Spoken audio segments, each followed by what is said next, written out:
Admit कार्डचे Xerox वगैरे आणायला गेलते ना, तर ते तेव्हा येता वेळी ना मला भूक लागली होती, तर दाबेली आणली होती. तर गरम आहे तोपर्यंत मी खाऊन घेते आणि मग ॲडमिट कार्ड वगैरे जे आहे ना तर ते बॅगमध्ये भरून ठेवते, कारण की परवा दिवशी एक्झाम आहे, तर मग धावपळ नको व्हायला. एक्झाम जवळ आलेली आहे, तर हॉल तिकीट पण घेऊन यायचं होतं, तर मी हॉल तिकीट आणि आय डी कार्डचे जे झेरॉक्स आहेत ते घेऊन आले. पेन आणलेले आहेत एक्झामसाठी आणि येता वेळेस थोडंसं खायला आणलेलं आहे, तर मी एन्जॉय करते. या वर्षीचा ना पहिलाच हलवाची रेसिपी मी स्टार्ट केलेली आहे. आपल्याला रेसिपी व्हिडिओ टाकायचा, त्याच्यामुळे मी थोडंसं डेकोरेट वगैरे केलेलं आहे.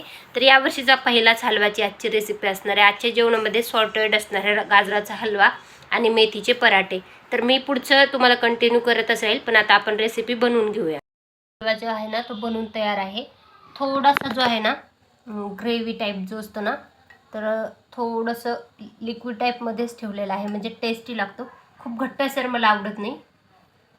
तर हलवा बाजूला करून ठेवला आणि लगेच पराठ्याची तयारी करून घेतली. मेथीचे पराठे जे आहेत ना इथं तव्यावर शेकत आहे. 2 शेकून झालेले आहेत मस्त आणि एकदम टेस्टी लागत आहे. तर मी थोडं टेस्ट करून पण बघितलेलं आहे. तर इकडं मी पराठे बनवत आहे, इकडे ग्रेव्हीवाले मटर बनवलेले आहे आणि हलवा जो आहे ना तर तो पण बनवून तयार आहे. तर थोडासा गरम गरम मी एन्जॉय केला. दोघांनी छान जेवण केले. पराठे बनवून झाल्याच्यानंतर दादा कामावरती गेला. मला दुपारी खूप पेस्ट्री खायची क्रेविंग झाली होती, तर मग 2 पेस्ट्री मागवल्या त्या चॉकलेट फ्लेवरच्या.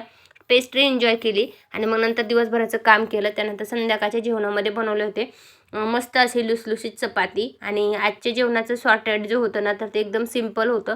टोमॅटोची रस्सावाली ग्रेव्हीवाली भाजी जी असते ना तर ती बनवली होती. आपण जे जिरा राईससोबत खाण्यासाठी आपण जे एक रेसिपी शेअर केली होती ना, तीच रेसिपी आज मी बनवली. त्यानंतर मीठ लावलेले मटार बनवले होते आणि गाजर, दोघांचं ताट केलं. जेवण केलं छान दोघांनी आणि दादानी येत्या वेळेला द्राक्षे आणि भाज्या आणल्या होत्या.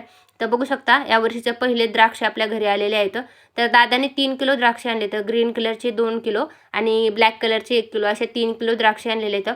पण हे द्राक्ष खाण्याच्या आधी ना स्वच्छ पाण्यात धुवायचे. तर मिठाच्या पाण्यामध्ये धुतले ना तर मग याची टेस्ट पण आपल्याला चांगली लागते आणि जे केमिकल वगैरे यूज केलेले असतात ना ते पण पूर्णतः धुवून निघतात. तर द्राक्षे आणल्याच्या नंतर स्वच्छ मिठाच्या पाण्यामध्ये धुवायचे. त्यानंतर 2 पाण्याने स्वच्छ पाण्याने धुवून निथळून घ्यायचे आणि नंतर मग खायचे. त्यानंतर फ्लावर आणि बटाटे पण आणले होते.